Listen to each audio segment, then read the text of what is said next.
Hey, everybody. Welcome back to the podcast. We're really glad that you're here. Again, my name is Jared Messer, and my good buddy Clint is in Ohio, and we get to talk about worship music. This is a passion of ours. We've been worship leaders for many, many years. We played in bands together, written songs together, and we just thought it would be great to turn on the camera and just talk about what we care about. That's our love for the Lord and worship leading and worship teams. So we're really glad that you're here. We hope this will be a blessing to you and a benefit to you in whatever ministry you're in. Clint, what are we talking about today? We're going to talk about Burnout. You said it. Burnout. I gotta go. Yeah. No. Yeah. That's enough for me. Yeah. No.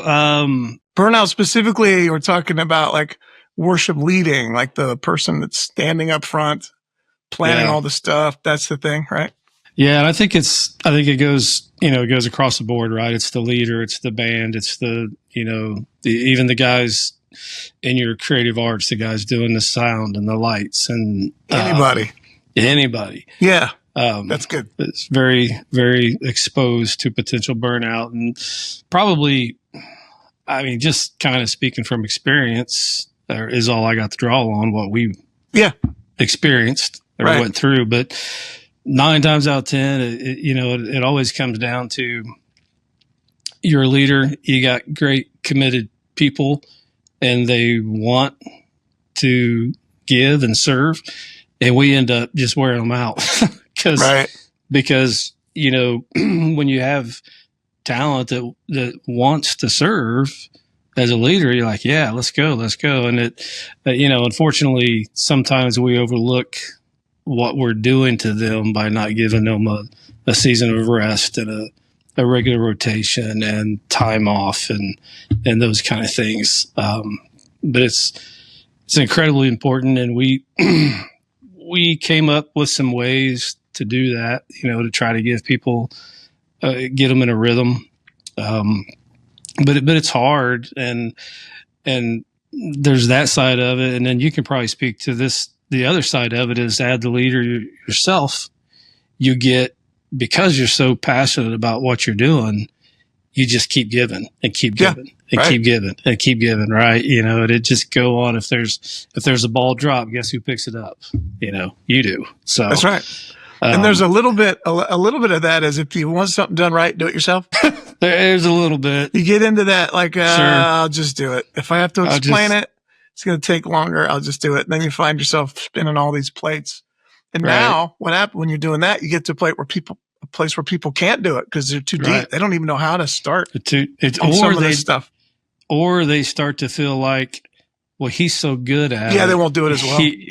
I won't do it as well. He won't trust me with it. He won't take the time to teach me. So we almost end up, we create our own mess by approaching it that way. But let me ask you this though. You served on a fairly large team over the years. How? I guess first question is kind of a 2-3 parter. One, about how many people did you have serving under you as part of your overall team? 2, what did you do and maybe things you put in place, and how did you start to recognize when people were they're like right there, right? They're almost burnt. Yep. Yeah. It's kind of worked the opposite for a larger team, because I had so many. Yeah. I was actually having people say, why am I not on the team as often? It's been a month and a half. Right? I would say at one point we had I think maybe 35 or 40, maybe, players. And that would include singers. So I had maybe 3 drummers. I had two couple piano players, 2 or 3 piano players, 3 or 4 guitarists, and then, 3 bass players, I think, a couple acoustic players. Actually probably had 4 electrics. And then we had, we'd have 4 singers on stage at a time usually. And I'd had maybe a dozen or so of those. Now, did your team, did you also oversee like the lights and the sound and all that, or was that a separate person? Kind of. We had I had another tech person that worked with me who was great, and then we had a couple of sound engineers. So a lot of times that would fall on different people at different times. But I did do some of the light programming. Mm-hmm. Later on, I learned how to do that. And we started getting a little creative using other MIDI stuff to trigger things at certain times. Right. But for sure, the one that's there all the time, the one that was up front all the time was me. And then our tech people, the one other tech person was there all the time. And she was the go-to sound engineer if the engineers weren't available. So between us, we were there all the time. Oh, and then I did have people in the media department. So there were probably 6 in media as well, running sound and doing, Pro Presenter, running slides and that kind of stuff, preparing the slides. Right. Yeah. So it was unique because this is not common for most churches. Most churches have they count on 10% of the, 10% of the people do 90% of the work. Right. So it's a little bit different scenario, but for sure I experienced it. I felt it over time. And, I looked this up, this is still the stat. The average tenure of a worship leader is less than 2 years. The average tenure of a senior pastor is more than 8. It's almost 9 years. So, and part of that is, I don't know if there's not more opinions, but I do think that a lot of the burden falls on a worship leader and the pastor leans into his skill set on Sunday and preaches often. And the worship leader kind of picks up everything else. Right. And you can get burned out. I think that's partly burnout. That's part of the reason why the tenure happens. People want to do something else. Could be a lot of things, but I do find that interesting. So you guys, how many you on your team, did you experience burnout within positions too? Yeah, for sure. So our particular team, we had about 35 people, but that was me, musicians, singers, lights, sounds, live stream. It was the whole creative arts team that I was overseeing, and 35 people amongst all those teams ain't really a lot when you start taking 2 or 3 here and 2 or 3 there and 3 or 4 there. So we definitely, and they were incredibly committed people. They wanted to be there. They wanted to serve every week, and it's hard to say no when somebody's saying, "Hey, put me in, coach." Right. Right. And especially those ones that were willing to take on a little more responsibility. You're able to teach them. We were able to start, I was able to combine. So just kind of a note for the worship leader. And I'm sure there's churches out there doing this already, but this is something we learned was just, I was able to take, basically the crow's nest, right, which is where everything all happens, and trade a guy up we called him a producer, and his job solely was to work with those people and kind of stand over them and make sure they were hitting their marks and doing all and everything was ready for rehearsal and everything was run through. And so that really helped take a load off of me, but it ended up putting a pretty heavy load on him because. And your role at this time was you were MD? Well, we had a pretty odd situation because. Yeah, I remember this. Jason was the lead. He was the front man. Yeah. He was what I would call the lead worshiper. He was the guy leading. Jason's your brother. Jason's my brother. Great guy. We're going to get him on here. Oh, yeah. We're going to get him on here. He's a deep thinker. For sure. I love it. Just a warning. We were talking the other day about this concept of what is worship. And he's got some stuff it's that things that make you go, it's definitely gonna be good. So you guys watch out for that one. Cool. But yeah, Jason was, he was the lead guy, but as far as we kind of called me the worship pastor, because I oversaw basically everything in the room, whether it was whatever was working with the pastor, if there was music, if there was drama, if there was, whatever, we used to do drama back in the day. Remember that? I was in some of those. Yeah. I don't think many churches do drama anymore, do they? Don't. I haven't seen it in a long time, but yeah. So anyway, back to the question. We were lucky enough to have a pastor that had the foresight to recognize, because I didn't recognize it myself. And I kind of recognized it in other people, but I didn't recognize it in myself, that I was just getting burnt. And he pulled us aside one day and said, "Hey, we're going to start implementing," he called it just this routine of rhythm. And it was bigger than just Sunday. It was, you gotta, man, I wish I'd looked this up. I'll find it, but he had 3 things, and it was like, well, yeah, find it. We'll put it in the comments. We'll put it in the comments. It was like rest weekly, something monthly, something yearly. And it was just this model of, I'm going to force you to take time, not be there on Sunday. And then there's going to be a period you cannot come, period. He just outlawed me from the building. Yeah. And he would do that, once, for a month. He wouldn't let me in for one Sunday. And then annually, of course, that meant extended vacation.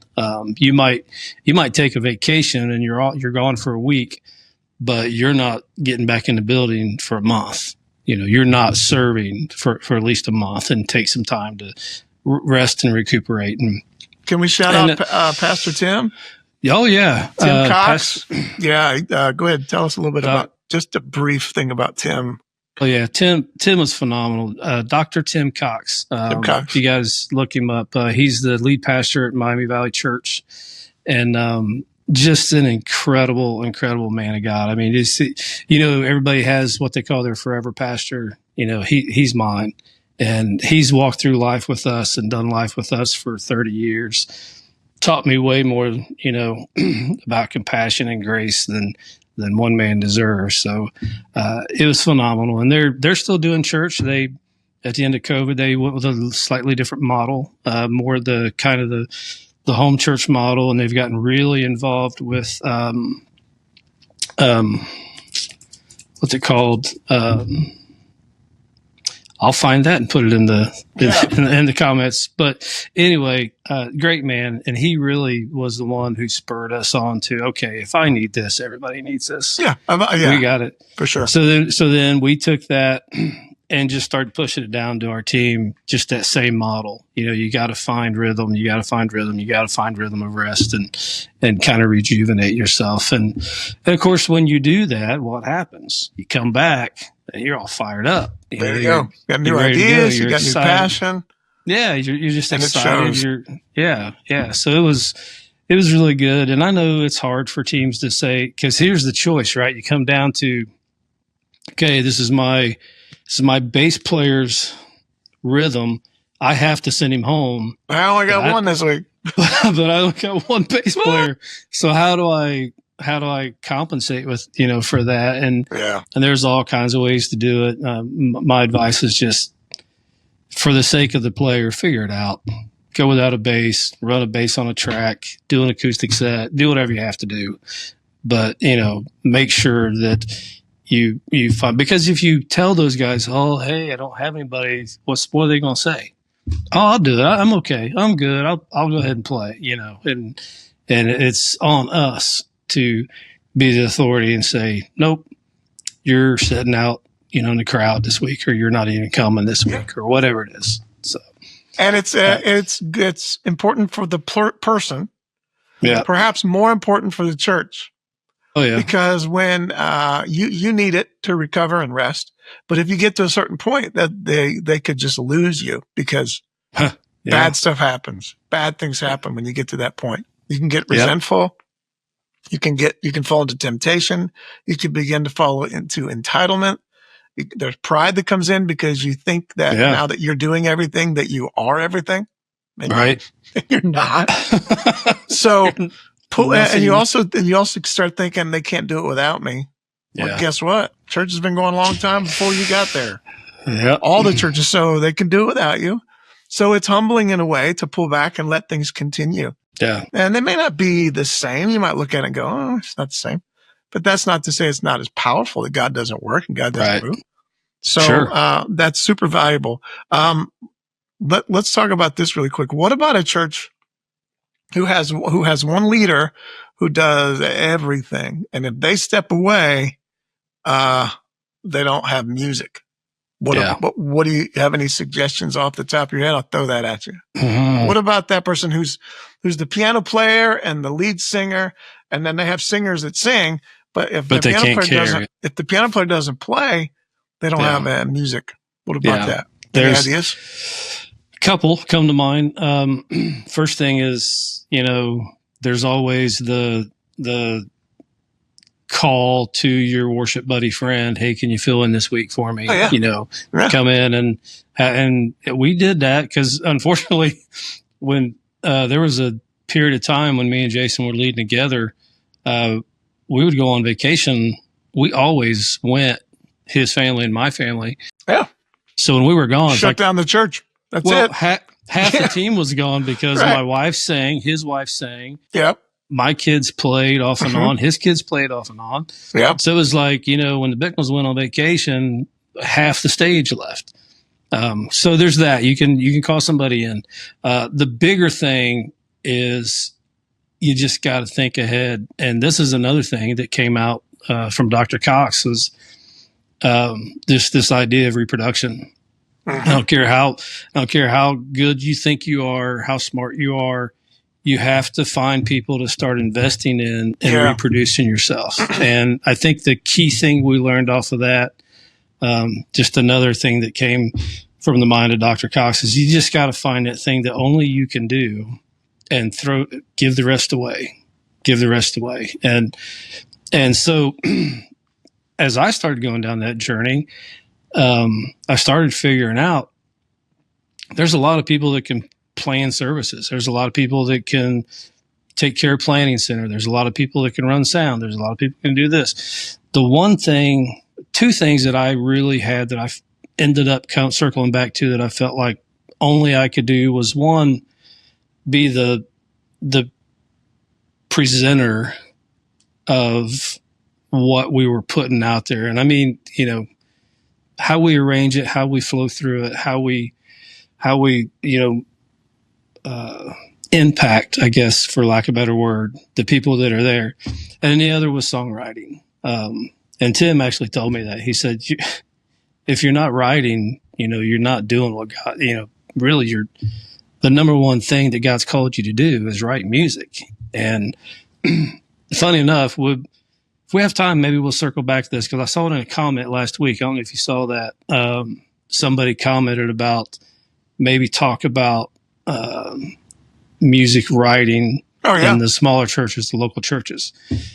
Huge proponent of that, and I got a lot to say about that, but we'll come back to that. You guys were writing and singing almost exclusively your stuff for a while. Almost. Right? Yeah. For a long time. We made sure to put covers in there because you want to do the stuff that people are listening to on K-Love, the radio. That's a great thought. Records. Now, that leads us to something else. We can talk about that another. I agree with you. I'm with you. Yeah. You want to keep those in front of people because it's familiar with them and they're going to latch on to them. But luckily enough, and it's odd, I'm coming back around to Tim again, but Tim was just so good at trusting us with our music that he basically just gave us free reign and said, if you guys are writing music, do it. It's important for our church, the local church. It's important because it's the voice of you guys. Well, and the voice of us becomes the voice of the church. Your church. That's what I mean. Right. Your church, yeah. Yeah, exactly. Because you end up writing what your church is walking through. And then when you put it out there in front of them, it means something more to them because they understand the situation. They understand what the church is going through.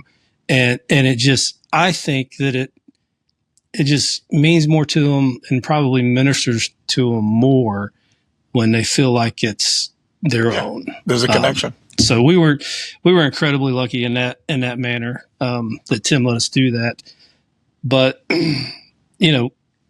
back to kind of figuring out what only you can do as a leader, take some time, walk through that, figure it out, and then make a list of everything that anybody else can do, and then just start the process. How can I train this person up? How can I invest in them? How can I give this away? Who can I give this away to? And you'll be surprised. It actually makes your team more cohesive because everybody feels like they're actually contributing now. Yeah, right. And it's more important to them. It's theirs instead of yours all of a sudden. Yeah, that's a good thought. And for those of you who are by yourself, if you're leading a team on your own and you're up there and you're playing and there are people singing with you, maybe your church isn't that big. There are people out there that may surprise you. That if they're not ready to play yet, there may be possibilities that you can approach and ask. So one of the things that we would do is, it's a tricky situation, and I don't encourage doing this. We didn't do this. We did it a different way. Some people will just announce open auditions. Yeah. Careful. What's much better is to just keep your ear out and watch and ask around, but don't just wait for someone to, right. Of course, pray diligently for God to provide, but be active, because the reality is the best players don't clamor down your door. Usually they're out there. They might, but my experience, the really high level players are they're out there, and they may not come forward until they feel like it's a safe place for them to add what they have. Sure. So if you approach them in a way that's, or approach people and ask around, you'll find stuff. And then don't bring them into the team. Ask them to play on some special thing, or work out a particular song and lean into their strengths. So if you got a kid who plays guitar and he only knows the key of G, we'll just play one song and have him come up and play in the key of G and give them a win. Make it something that they can do.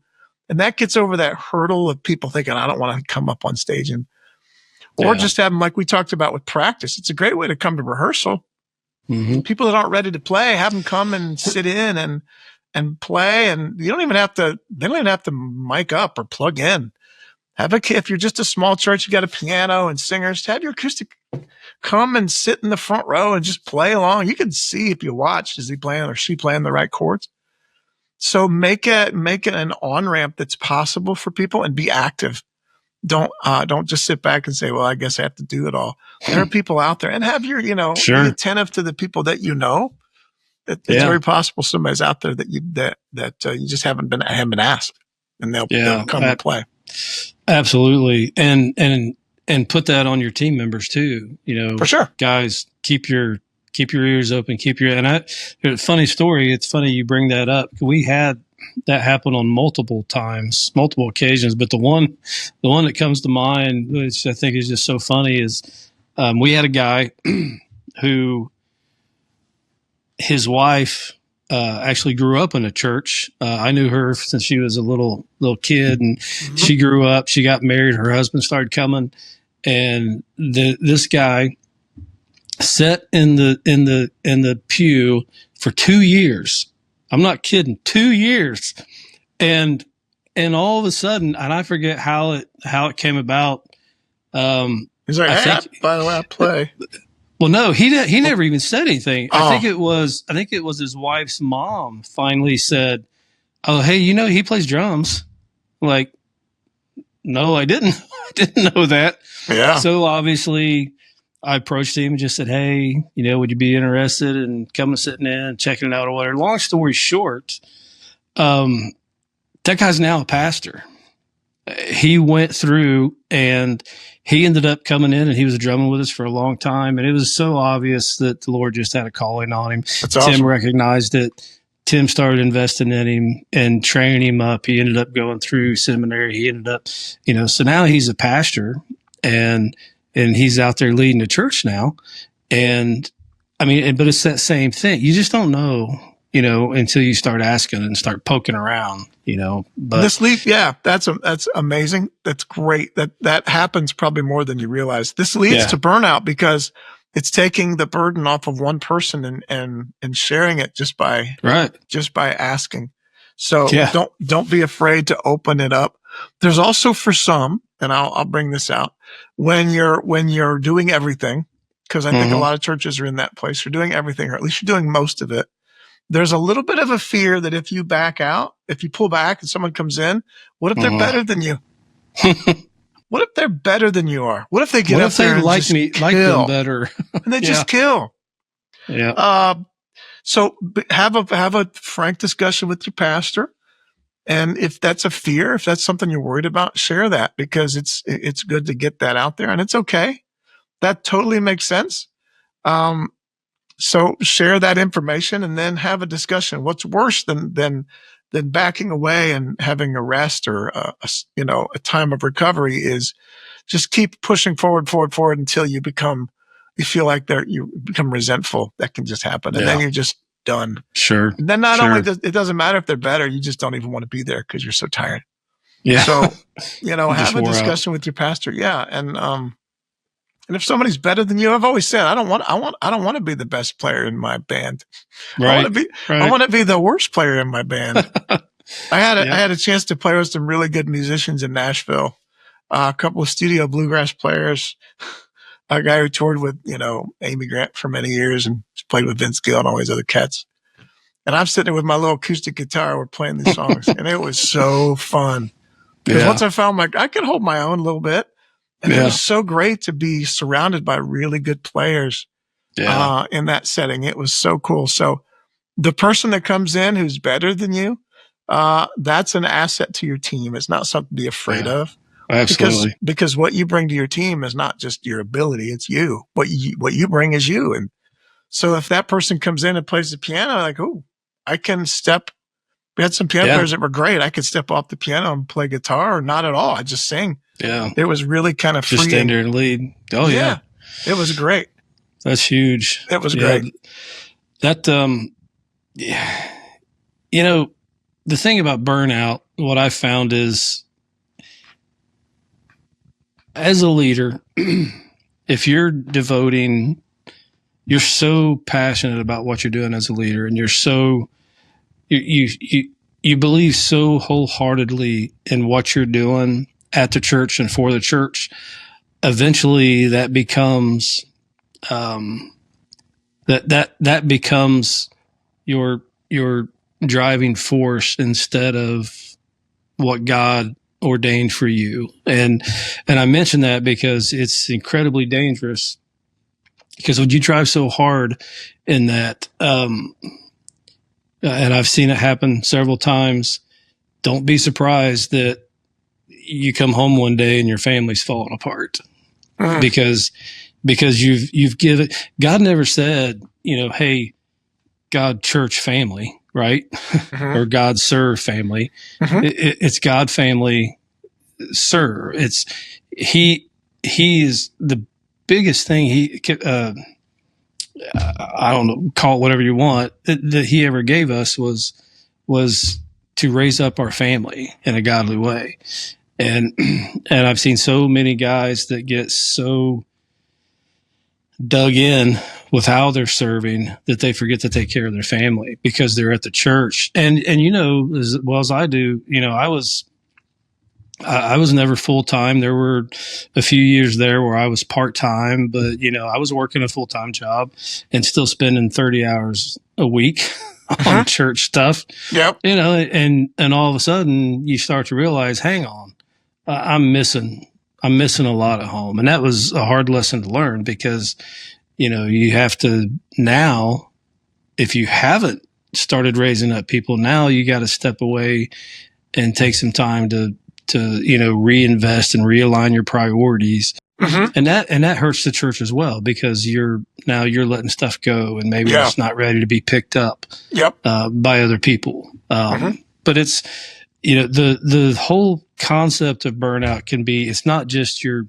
wore out or you're tired of what you're doing. It can impact all the way through every aspect of your life. It can impact your job. I knew a guy that almost got fired from his job because he was literally spending too much time on his church job, which was part-time. And he was so excited about it, but he was letting his job responsibilities fall through the cracks, and it almost literally almost cost him his job. So Man. I guess the point is just be careful. Be sure, take a minute to step back and realign your priorities with what God says they should be. That's and right. then you'll find that what you end up doing at church is even better because now it's balanced, right? So, yeah. That's a great thought, balance. And I'm going to give some practical tips, and you throw some stuff in too. Part of maybe one of the reasons if you're experiencing burnout, it could be that you're actually doing too much. You could be doing too much. And we've talked about this in another discussion. I don't remember if it was on the podcast or just individually. Churches that try to be like other churches, Right. they try to have the same production value or the same stuff Right. as these churches that have full-time paid broadcast quality engineers, studio musicians, pro players. They try to cinematographers. They try to duplicate $100,000 lighting rigs. They're trying to duplicate in your church, in your local church, what you see happening in other places. And what's weird is the technology makes it almost accessible. Like we can pull that stuff off, but to keep that train rolling, once you start those wheels, it just takes an immense amount of time. Yeah. So, some of the things that you can do if you find yourself in that situation, like we're trying to do something, there are some small things that you can do to lighten your load, and things that you think are important. The church, they don't even notice. They don't know that they don't even care. They don't even care. Like they're like, oh, that's nice. One of the things and a lot of churches do this now. One of the things we used to do is we'd have like images on the backgrounds. Just do black with white text. Just black with white text and put it, if that's all you have, if that takes cause we had somebody spending time picking this stuff out and placing this thing. Black background, white text, real simple, put it on the screen. You don't have to do multiple lighting sets. Just set your lights so everybody can be seen and then do it. You don't have to play the full piano or the full instrumentation on every song. If it's just you, for example, you can play the piano on one song and then that leads into another song and your hands are off and you're all singing. So if you're not perfectly comfortable, like learning 5 songs or 4 songs a week, learn to play 3 and sing 1 a cappella. You could totally do that. Or change the instrumentation a little bit. If you have more players, let the guitar player lead this. Let that person sing this and you only play. So you don't have to sing. Little things to take the burden off. Any suggestions you have there? Because we try to manufacture a high production, and the reality is it might not be that people don't care. It might be getting in the way, because trying to do something on that scale and not pulling it off can come off pretty bad. So absolutely. Yeah. I got what I think is probably the largest effort wasting ministry in the church. People will disagree with me. I can't wait. Okay. Preaching. No. It's a joke. Just joking. Music. If you disagree with me, throw it in the comments. Yeah, music. Podcasting. No. Go ahead. Live stream. Live stream in a church, and I'll tell you why. Here's my argument. Hey, we live streamed last week by mistake. Remember that? Yeah, we did. Yeah, we had somebody. I don't know. Yeah, they commented. It was nice. They did comment. They were trying to chat. We didn't know. So sorry if you said hi. You did. If we didn't ignore you, we didn't know we were live streaming. We didn't know. No, but here's my argument for live stream. I'm not saying don't do it. I'm saying before you continue to do it, or before you start it up, if you're getting ready to do it, take some time to evaluate. Number one, you have to identify the purpose of the live stream. And you have to decide, who is this for? because you know how it is. It's tons of money invested. It's cameras, it's computers, it's lighting, it's all this stuff. It's a huge amount of effort, people to run it. Now all of a sudden you got to have a second sound engineer in a different place, mixing that to go live. Right. You know, I mean, and I know because we did all this. And so you have to identify first, what's its purpose? What are you trying to accomplish with that live stream? Because I can tell you, from experience and just, I've talked to tons of people. If you are live streaming now, go back and start watching your stats and evaluate, okay, who's actually watching? Mm-hmm. Because if it's your congregation,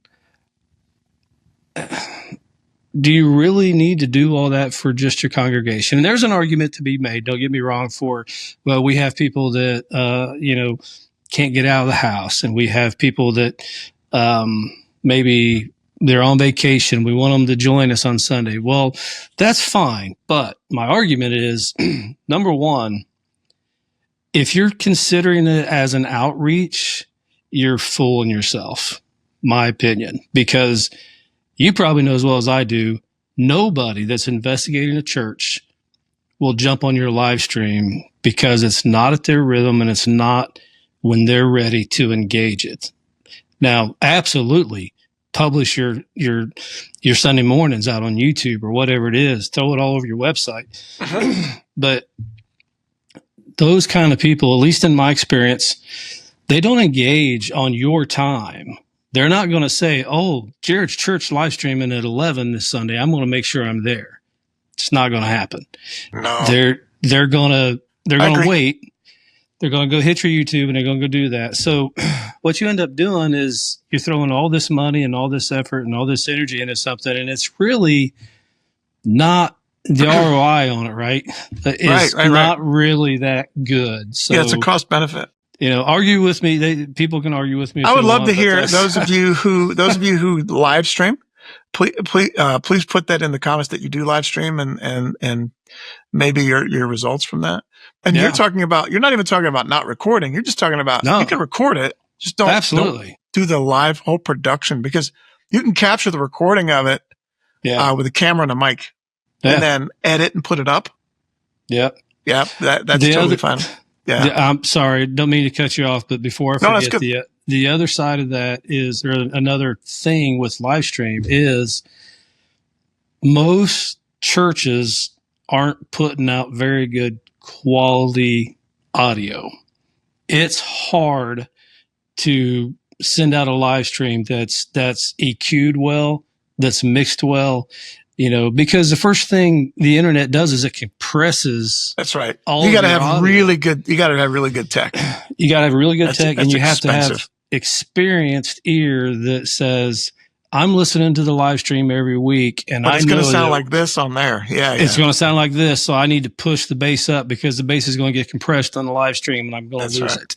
And so there are things you can do to make it good, but most churches, if you are trying to use that as an outreach, you just shot yourself in the foot, because you could be doing phenomenal work on Sunday. But then when they hear it, it's like, it's going to do the opposite. It's going to do the opposite. You're going to look at it and go, I don't know. And not that people should be shopping churches based on quality, but unfortunately they do.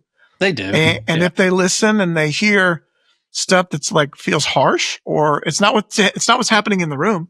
It feels harsh or uncomfortable or out of whack. We as musicians understand that what's in the room is not what's necessarily coming out through the thing, through what you're hearing on the speaker, even what you're seeing, because your TV does weird stuff too. But for sure, that's a great thought. Hey, if you do have 5 people that need the live stream, you can put a iPhone in the back and just set it up and zoom it Facebook up. Live. Let the mic pick it up, and they can live stream. But you really don't want to replace. You don't want to try to replace the service. If it's too good, why would people if it's too good, they're just gonna sit on like it's right there. We had some of that. You did? Oh yeah. You guys are killing it. Yeah, it's like, yeah. do So that just other stay song home. again. Play that last song again. Let me get some chips. Yeah. Yeah. But I think it's, if you're a smaller church and you just don't have all the bells and whistles, before you try it, or if you are trying it, just take some time and evaluate it. Yeah. It could be viable. You could have, and I'm sure there are people that have valid reasons for wanting to do live stream. But it's kind of like, it just became one of those things, right? If you're a church doing worship music, you have to live stream. And nobody ever said that. It's just no. Somebody started doing it, and then everybody started doing it, and then COVID hit, and everybody's like, have to have church. Yeah, well, and that was like, we did that. That was the one good thing about live stream, is that we were in a room and everybody else was home, but we were doing it, and the pastor taught. But just think it through, because I think it can save you some headache if it's not doing what you need it to do. That can be a huge resource allocation for you. Recoup some of those volunteers. And you could even do an analysis of this. If you're like, I'm the one who does all this stuff, or we have a small team, and because if you start doing the live stream stuff, you don't have 9 people that can do that. You got 2, maybe 2, probably maybe 2 who know it all, and then they're just going to get buried. So if you do something, you're in something like that, just approach your team, your pastor, or whatever. Like, hey, let's do an audit of all of our stuff, and we'll do cost benefit. How much time? I don't mean money. I'm talking about time and investment. And because if you could free that up, imagine if you take something like that and free it up, what that could do to just spending extra time planning your services, or thinking about, or even ministering to your worship team. That was another thing I was going to share about burnout. But it's kind of like you take one thing. If you take something off your plate, it could either lighten your load, or allow you then the free time to invest that in something else. If you're not overwhelmed, like, oh, I could take that off and use this, or even free somebody up to do something else. It's a tricky one. Some people, that's their thing though. Like, oh, I gotta take my thing away. Yeah. But for sure, that is a huge, we didn't do live stream, but we did do video. So, but we had a person who he would take the videos and edit them and color correct and upload, but it became it was a whole position. Yeah. It was a part-time position for us. If you're doing it pretty well. Yeah, it is, right? Because there's a lot there. Yep. And unfortunately, a lot of times the leaders end up doing it all again. Because they don't have somebody that can edit a video or that's right. Upload it to the YouTube, make sure it gets there, whatever, all that stuff. That's right. Yeah. You said something a while ago, it made me think of something. You're talking about technology and just how well technology is integrated with the church service. One thing I found was, I would start to do something. I'd have this great idea, and I'm like, this is great. This is really going to, make our service so much better. And, I've spent my entire, workforce career in tech and IT. So I'm kind of got that. Looking for how to do stuff better. Yeah. Looking for how to do stuff better. And, and the one thing you mentioned, you can get into, and I went through this. I was like, man, I can set up the computer. Cool. Yeah. And I can set it up with MIDI controllers, and I can have everything fire. I can have somebody. We did that. When you push play, it'll fire the slides. It'll change the lights. It'll kick the track off. It'll do it. And it was awesome. It was great. But then what happened was nobody else knew how to do it. That's exactly right. So if something went wrong, now it's on me. And I tried to, kind of train some people, but unless you have that, unless you're working in that space, you don't really understand everything that goes into that. Right. For sure. So it ended up, a good idea ended up causing more work for me because I couldn't keep up with it. Yeah. That's what you said. You just can't keep up with it. For sure. Once you get it going, if you're going to do something like that, have a plan, right? Have a plan to institute it, and then have a plan have your guy ready to hand it off to, and have him alongside you while you're building it, while you're instituting it, so that when the time comes, you can just step out and it'll keep going. I think all that stuff is great. I'm not saying don't do that stuff. I mean, because automation can definitely make your life easier. But have a plan. It can also make it way harder. Yeah, it can. You gotta make it. And if you're in that position, again, a nice audit of all your tech stuff and figure out what can you live without. In fact, we did this. We did stuff for a while and then we just didn't do it. And I was like, I just want to see if anybody notices. Like, we're not changing lights anymore. We just turn them on and that's it. And nobody said anything. Nobody cared. Nobody's like, how come you're not changing from purple on that one to red on that and then back to blue on that one?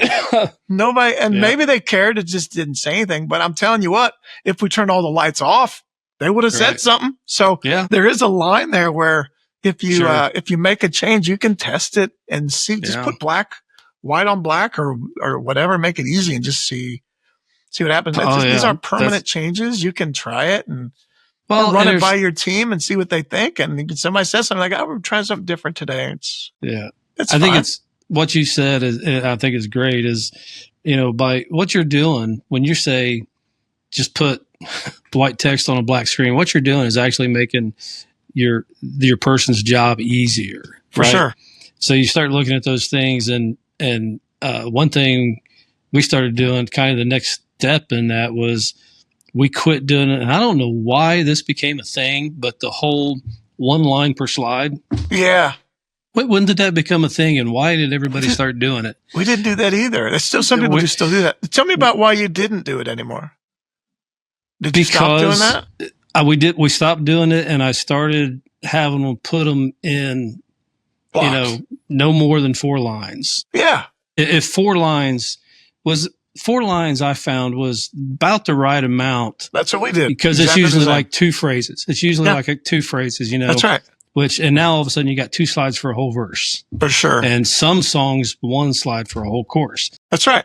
So that starts easing the job of the person who's preparing the slides. But the number one reason I did it, and I don't know why this is so hard. I've seen it in every church, but it's, you know what I'm saying? It's the late slide. Why are you? Why? A little ahead. Why are you late? We're on the second one. Yeah. And one line at a time is a bear, because they got to be dialed in like, Yeah. Yeah. And they're still going to be late. And they're still going to be late.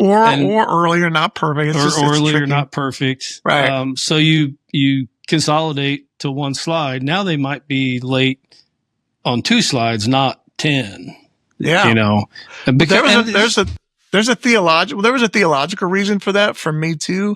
When you sing a song that has some rich lyrics, when they all sit there on the screen and you can see those lyrics, and you go to the next one, you still can see the one before it, and the whole of the thought can sink in. Like in Christ Alone is a perfect example. Those 4-line sections, because you got 4 lines for the verse, 4 lines for each refrain. Those things are heavy and theologically rich, and they sit differently. So having a black background of white text, it's real easy. Just put your 4 lines, center them, and just line. But by singing, that's another thing. Please put them by singing, not by punctuation. Oh yeah, exactly. End your phrases when you sing them. Right. But make it easy. Don't make it. And putting it 4 lines is great. Then you got, instead of 30 slides, you got 6, or you might have 8 per song. Right. Which is easier for the person putting them in there, and it's easier for switching. If you're the person who puts them in there, try it. I would love to hear if you comment and do that. If you're using images or video, a lot of people use motion video, just do black and white and just see how it feels. And it actually has a counterintuitive effect. It does. That it becomes less about the production and more about the text, more about what we're saying rather than how we're presenting it. It feels different. It'll be nice. I love what you said about the theology in it. And if you think that on through, putting it on white text with a black background and removing that motion graphic now you've just removed one more thing to catch their eye and take them off the lyrics. That's right. Right. Thinking about the lyrics. Right. Thinking about the lyrics. So, and I don't, we fell into that for a long time. We were all about the motion backgrounds and this is cool. And, and we'd have all the colors match the light. The motion backgrounds color match the lights, the color of the lights. And, it got a little production heavy. And we landed where you did, after a lot of trial and error. But I love that idea about the theology is so important, because if the lyrics, aren't speaking the truth of God's word, then what are you doing? And this kind of goes back to, this is maybe one of these podcasts we'll do kind of our thoughts on today's worship as a whole. I have some thoughts. I know you have some thoughts. Yeah. But it's so important to you just be careful. I guess what I'm saying is be careful about throwing the latest great worship song in your set. Make sure you're validating those lyrics and making sure there's truth in them, and making sure that they're God honoring, and they're not the me factor, the me all the time. Sure, for sure. Those kind of things. So there's some great stuff out there, and I've seen some of it that I'm like, I don't think I would do that song, because it just doesn't. I don't feel like it takes the person that's engaging it to the right place. Yeah, I agree. So. There's a fantastic book. I don't know if I ever shared it with you, by Bob Kauflin, called Worship Matters. And he talks in the book, it's all about reevaluating your music and making sure that it is Christocentric, focused on Christ and the work on the cross, and not generic, happy, good feelings. Those can be valuable in life. They make you feel a certain way. But when we talk about this in the music, last time we talked about music being the catalyst. When you come together to worship, music can facilitate a response, but only if the lyrics are focusing you on the right thing. If the lyrics are focusing on you on warm, happy feelings, those are okay outside, but they're not going to necessarily draw you to worship. And here's the danger. This is why this is so important. I don't know how we got on this, but it's a good one. That's a good one. Everybody, if you have lyrics that are general, happy feelings, everybody fills in the gaps with their own idea of what God or who Jesus is.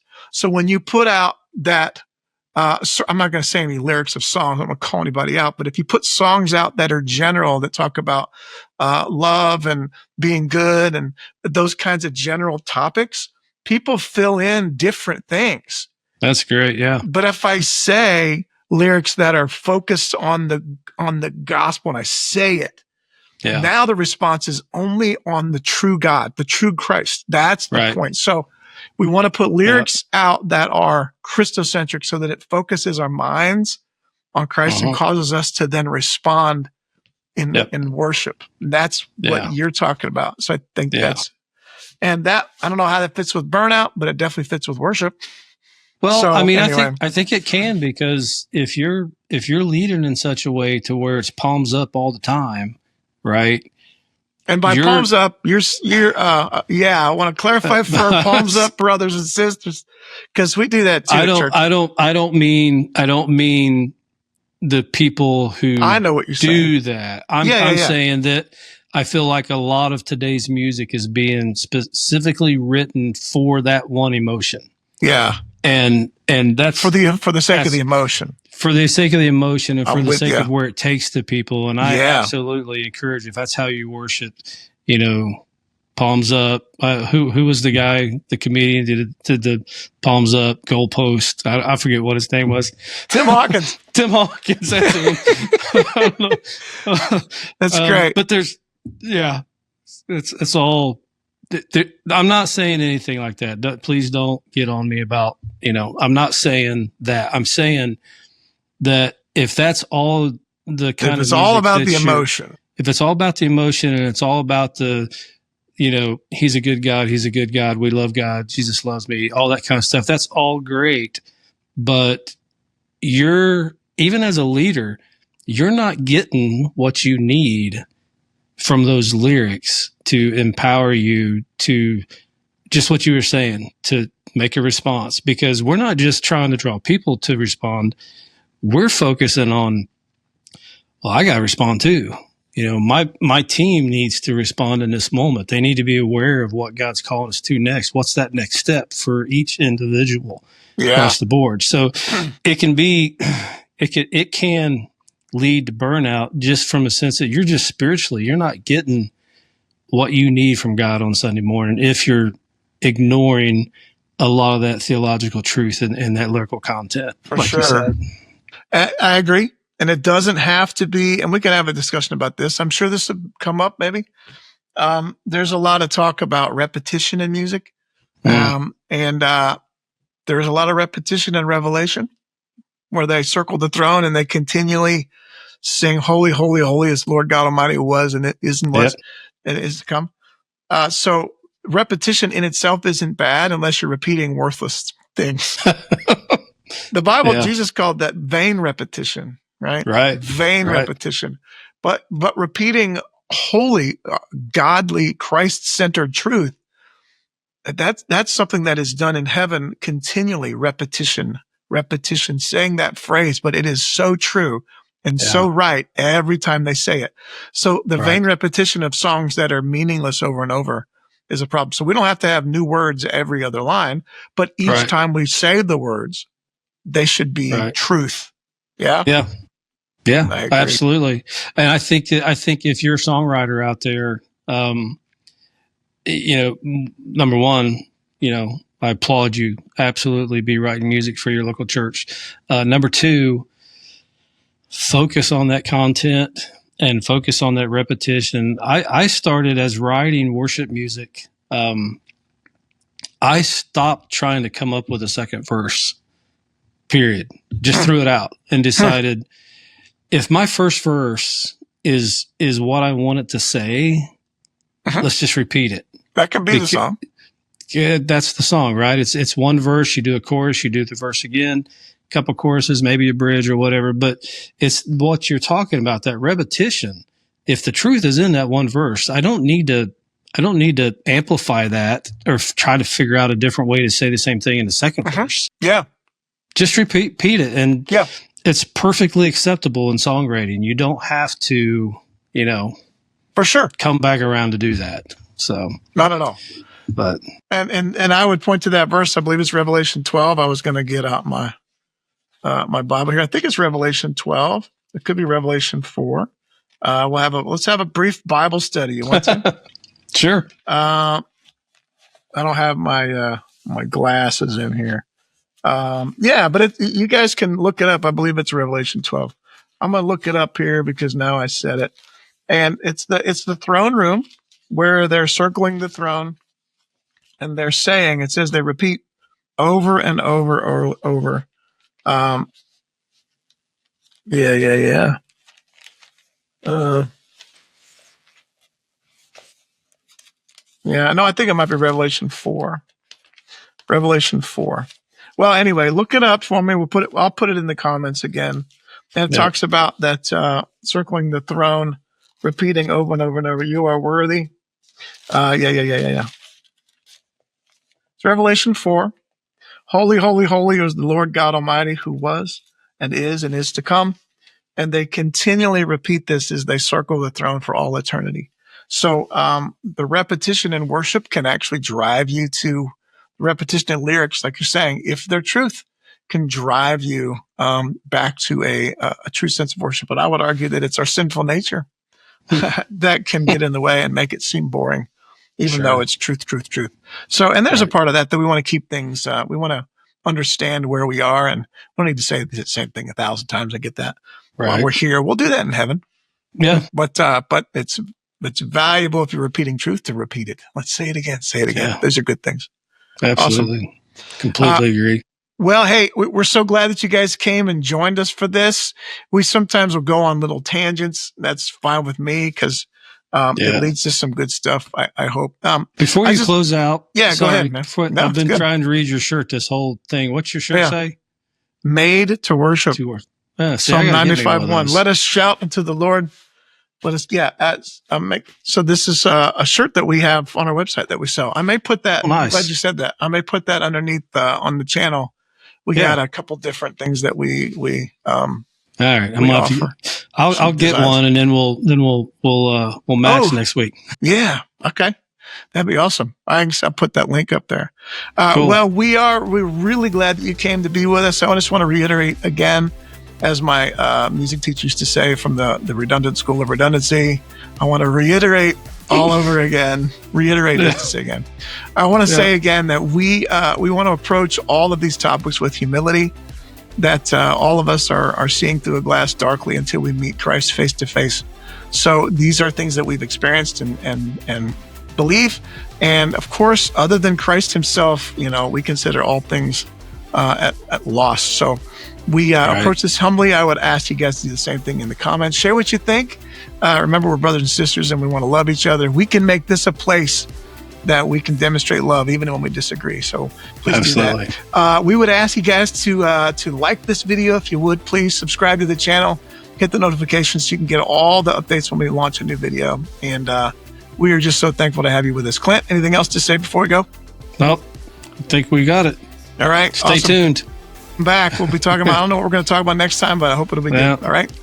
See you guys. Thanks. See you guys. See you next time.